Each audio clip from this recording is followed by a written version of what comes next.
The sun hung low over the jagged hills of New Mexico, painting the desert in streaks of molten gold and blood red. Dust swirled across the old ranch as a lone figure leaned against the wooden fence, squinting toward the horizon. It had been 20 years since anyone had knocked on that weathered door.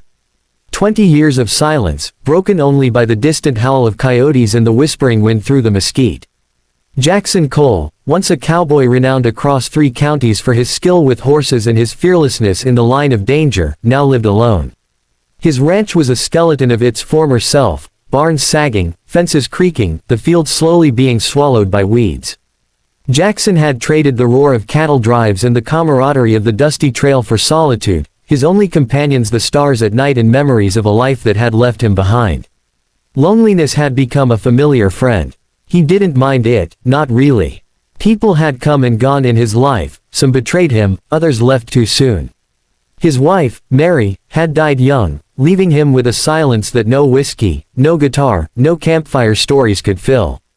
And his children, grown and scattered, had lives that didn't involve an aging rancher living on a plot of land most folks called cursed. Jackson understood being alone. He understood it too well. But that evening, as he surveyed the land, he noticed something unusual, a small cloud of dust approaching from the old trail. At first, he thought it was a wandering horse, or perhaps some desperate traveler, but as the figures drew closer, he realized there were 5 women, walking slowly, carrying nothing but the weight of grief on their shoulders.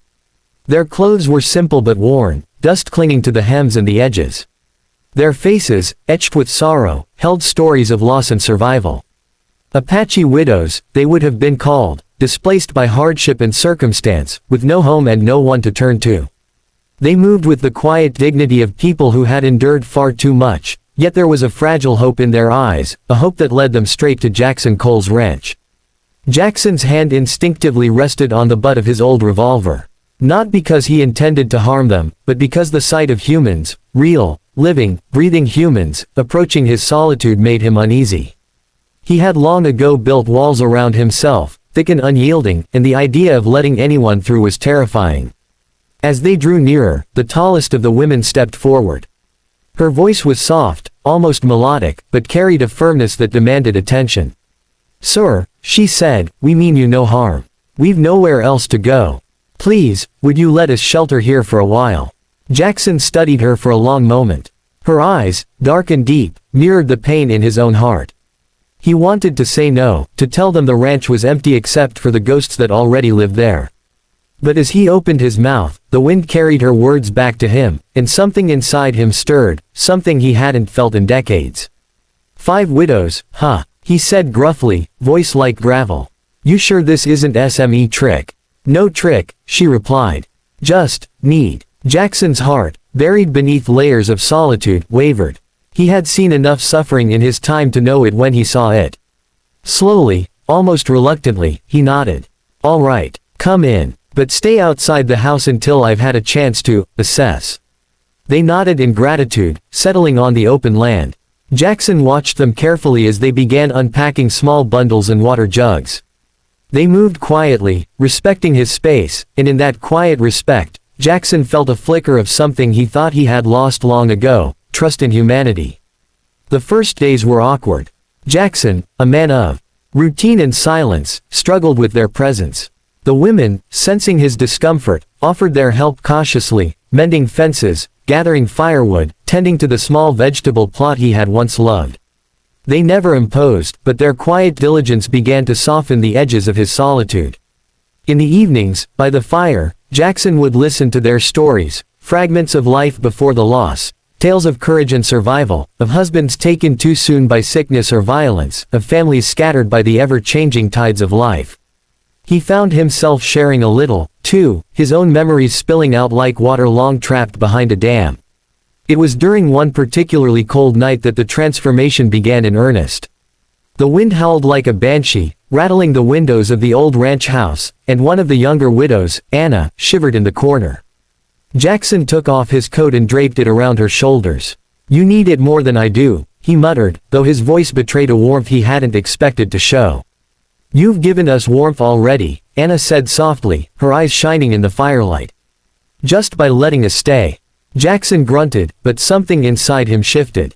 The walls he had built around himself, brick by brick, began to crumble. He realized he had been living in exile not because of the world, but because of fear, fear of loss, fear of being hurt, fear of having to care again.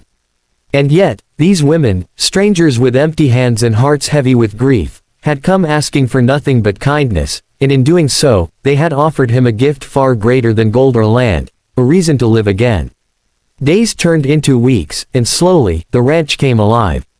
Horses were brushed and fed, fences repaired, gardens planted with careful attention.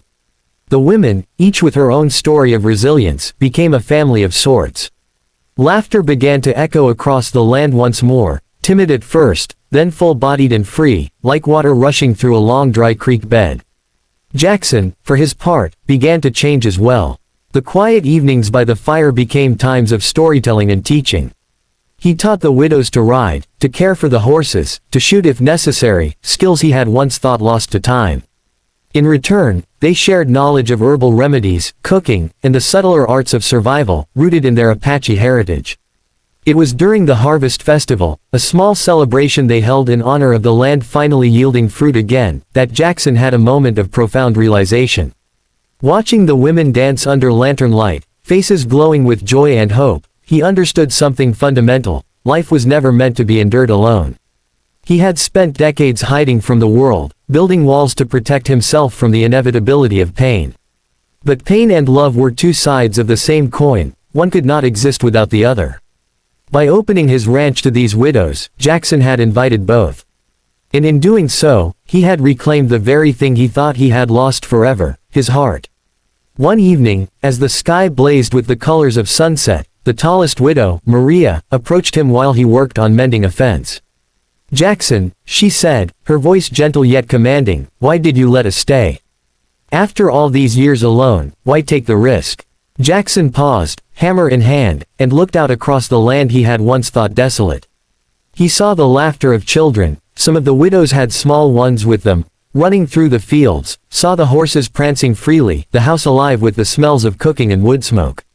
"I reckon," he said finally, "I was tired of being lonely. And maybe, I needed you all as much as you needed me."